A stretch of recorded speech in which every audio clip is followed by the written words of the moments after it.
Some would say that the best time of year for a reflection on the past and ponderance of the future is New Year's Eve. I say it's early summer. I wonder where comic book issues will be in 5 years. Hell, I wonder where all of Channel Awesome will be in 5 years.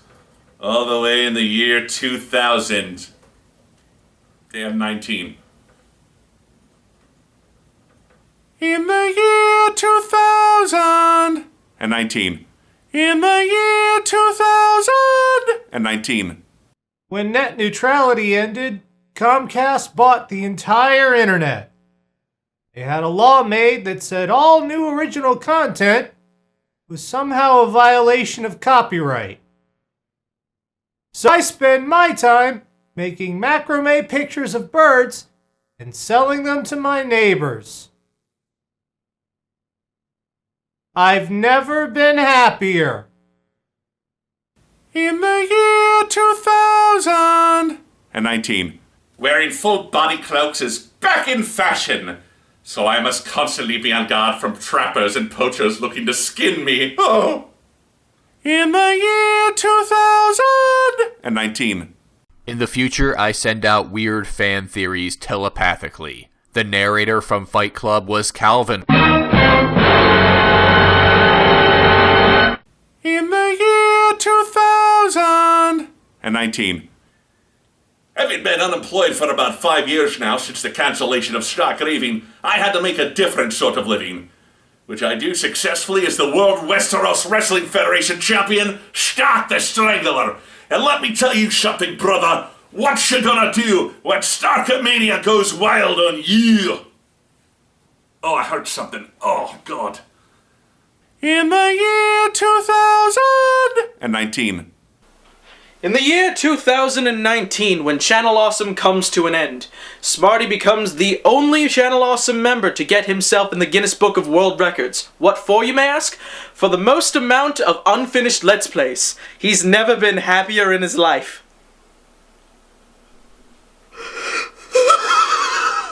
In the year 2019.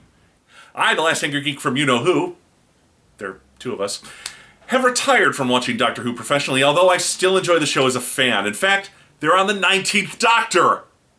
Pee Wee Herman.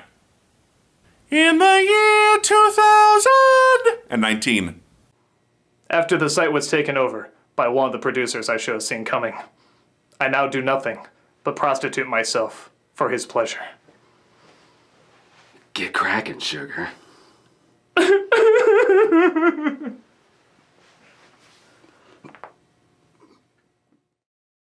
In the year 2019.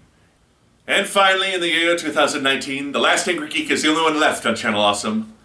In fact, I just put out my latest video, a review of Joe Quesada's latest comic book story. Are you there, Mephisto? It's me, Peter. Oh, the ratings are in. Thank you. Over 20 people watched that episode. So in 5 years, I'm going to have almost triple my audience! Yes! Enjoy the show!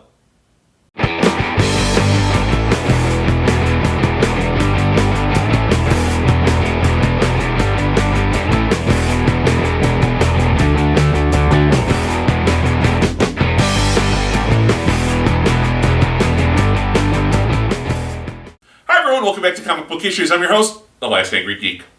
Continuing with our examination of the weekly series that DC Comics is currently putting out, today we're going to take a look at the second weekly title, Future's End, set 5 years in the future of the modern DC universe. 35 years in the future, Coast City sits under a red sky and the watchful eye of its moon. A militant group is about to seal a bunker despite Captain Cold's protests that he is on the way.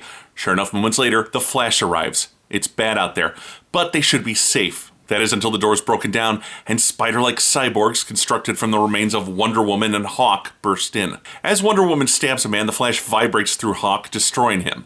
Wonder Woman slices Cold's hands off. As his bloody stumps begin to turn into robotic circuitry that covers his body, the Flash promises to kill Diana. And suddenly, the reason Barry Allen and Iris are no longer married in this universe becomes a little clearer. After all, it's a thin line between hate and love. Exhausted and surrounded, the rest of the survivors are converted. They're called off by the Frankenstein monster, formerly a paranormal investigator for the government, now henchman to Brother Eye. He offers the Flash a choice: join willingly or die. Flash resists, and we see Black Canary's face has been grafted onto Frank's body. He lets loose with her sonic scream and disintegrates the Flash. We learn that humanity has been very nearly wiped out by the cybernetic superhumans under Brother Eye's control.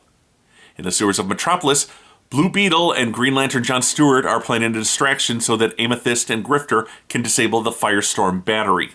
Non-comic book fans probably understood as much as that sentence as comic book fans do the phrase, the forward tackle intercepted the quarterback at the line of scrimmage. That's something sports guys would say, right? Kime's armor is quickly neutralized and the hero assimilated. As we see in the background that a lit-up figure is powering a force field, the cybernized Superman arrives and blasts John. A laser into his power ring forces the veteran hero to also fall to assimilation. Nearby Grifter and Princess Amethyst realize their distraction is over, but a voice reminds them if they can disconnect Firestorm, Brother Eye will not be able to power the cyborgs and its satellites. However, any hope they had quickly dies as Superman and John arrive and kill them. Something heard by the voice on the other end: Terry McGinnis and Bruce Wayne, the Batmen of the future. As Brother Eye's satellite begins to bore into the Batcave, Bruce knows the only way to succeed is to stop Brother Eye in the past. Terry counters that Bruce and Mr. Terrific should never have built it in the first place. The Batmen try and hold off the cyborgs as Bruce's time travel engine needs 60 seconds to warm up. They hold their own until Bruce is shot in the back and disarmed.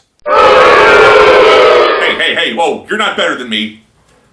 Much. With 30 seconds left, Terry destroys the remaining cyborgs before the dying Bruce passes on his time travel wristband. He warns Terry not to contact Bruce's past self. The earlier Bruce won't believe Terry and will try to stop him. He also warns him away from Superman. Clark wouldn't approve of murder. The wristband activates, pulling Terry and a destroyed cyborg with him. Bruce laments that he didn't live his life to die like this.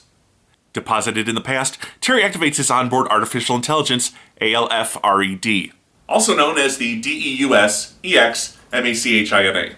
Alfred informs him that he was only partially successful and traveled back 30 years, not the full 35. The future they're trying to prevent is already in play. As issue 1 opens, Terry laments that they missed their target and are now stuck in a time where Mr. Terrific has already created Brother Eye.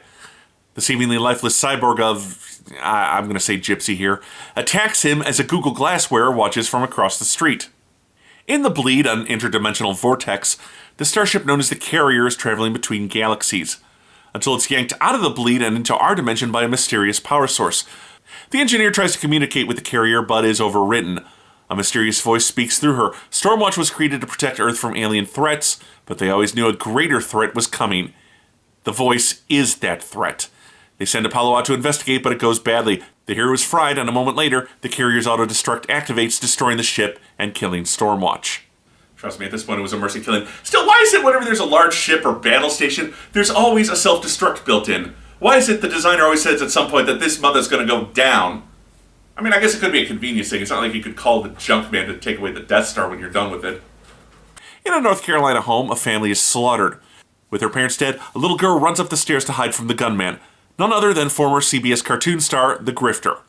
As he monologues, Grifter tells how he's been waging a one-man war against the Damonites, shape-shifting aliens hiding among us. Cornered, the child turns feral. She mentions his name, and he puts her down, happy to know that he's starting to become a figure of fear among the aliens. For more on this, be sure to read I Am Legend by Richard Matheson. At no point should you watch any of the 3 failed movie adaptations. Hello? Jason Roush is unsuccessfully calling his partner, Ronnie Raymond. He runs into a clothing store looking for Ronnie's girlfriend, Emily. She's up in storage with Ronnie, and while it's certainly no office supply closet, Jason bursts in on the two of them in a moment of passion. Pissed off, Emily leaves. Green Arrow called for their help 45 minutes ago. Despite Ronnie's protests, Jason forces himself on his partner. No, not like that. Jason grabs him and they merge into Firestorm. Jason argues that Green Arrow brought them into the Justice League after the war. He trusts them, so if he's going to call for help, it must be bad. They head to Oliver Queen's lab. It's burnt to the ground. Ronnie realizes he's screwed up by being unavailable as he starts rescuing people and dousing fires. One witness tells him the explosion happened 25 minutes ago, compounding his guilt. It reaches its crescendo when, with Jason yelling at him that this is all his fault, they find the dead body of Green Arrow. He was always my favorite traffic signal. Okay, So issue 0 was given away on Free Comic Book Day, while issue 1 and subsequent issues of Future's End have a $2.99 cover price. Now, once Free Comic Book Day was over, you might not have been able to find issue 0 in stores, but that's okay. Comixology.com has made issue 0 free to read on their website. So is this the future of DC Comics, or a sign that we should stop now? Let's take a closer look at issues 0 and 1 of Future's End. Starting with the art, we have issue 0, drawn by Ethan Van Sciver, Patrick Zurcher, Aaron Lopresti, Dan Jurgens, who also co-writes the book, and Jesus Marino. Now, these are some fine artists, but this issue is not going to go down as any of their best work. Also, 5 artists on 1 book. For a Free Comic Book Day release and the launch of an important series, I would have stuck with 1 artist and given him plenty of time to put out a dynamite first issue. Still, I assume DC wanted to make 0 issue more of a sampler and give you a taste of what every artist on the series would be bringing to the table. The art is fine. Not terrible, not exceptional, just fine. Issue 1 corrects this by turning the art duties over to Patrick Zurcher. His art's also fine, but again, he's not great on scenery, and that really hurts the final scene. As for the story, it's all been done before. This is the Terminator. Machines wipe out mankind. Mankind travels back in time to stop machines. We've been telling this story over and over for decades. Hell, the latest X-Men movie is based on one of comics' most famous time travel to stop killer robot stories, Days of Future Past. Sadly, Brother Eye isn't even very original, as it was commanding an army of superhero-killing cyborgs known as OMACs back during DC's Infinite Crisis. And when OMAC showed up in the modern DCNU, Brother Eye was there too. In fairness, I didn't read that book, so I can't say as to whether or not Mr. Terrific and Batman played a part in its creation. And the problem with these stories is no matter how much fun they are, they leave absolutely no impact on the status quo. The whole point of these stories is to keep their continuity from happening in the real books.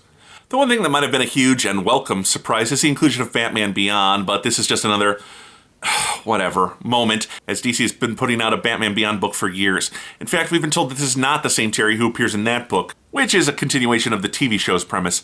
This is the Terry of the DCNU. Setting it 5 years in the future of the DCNU is one of the things I like, as it's giving us teases of what's to come.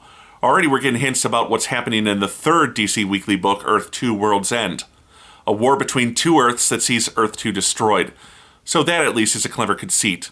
Frankly, the characters are all big turnoffs. Firestorm is formed of 2 completely unlikable men. Ronnie is irresponsible and prone to temper tantrums, while Jason is constantly whining and verbally bullying Ronnie. My kingdom for Dr. Stein.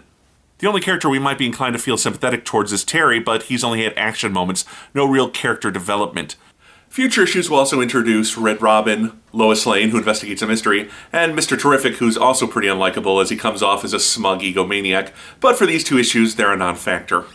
And then there's Grifter, seeking out aliens who have infiltrated our society and eliminating them. If you'll recall my top 11 DCNU mistakes, number 9 was the mishandling of the Wildstorm franchise. Since the DC relaunch, all Wildstorm characters have disappeared, and early plans for a Daemonite invasion were cancelled.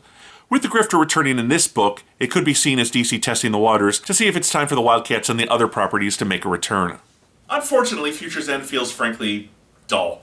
This story's been told so many times that it's full of cliches and very little original thought. It's not bad, it's just boring and full of unlikable characters. I give Future's End issues 0 and 1 2 out of 5 stars. There's still plenty of time to pull this story around since DC has essentially created a future that they're just going to do away with anyway. There's plenty of room to take chances and both shock and engage the fans. Until they do, though, this book is hardly a priority read. Until next time, my friends, this is Comic Book Issues, and I'm your host, The Last Angry Geek.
success in becoming the first and only film brain impersonator.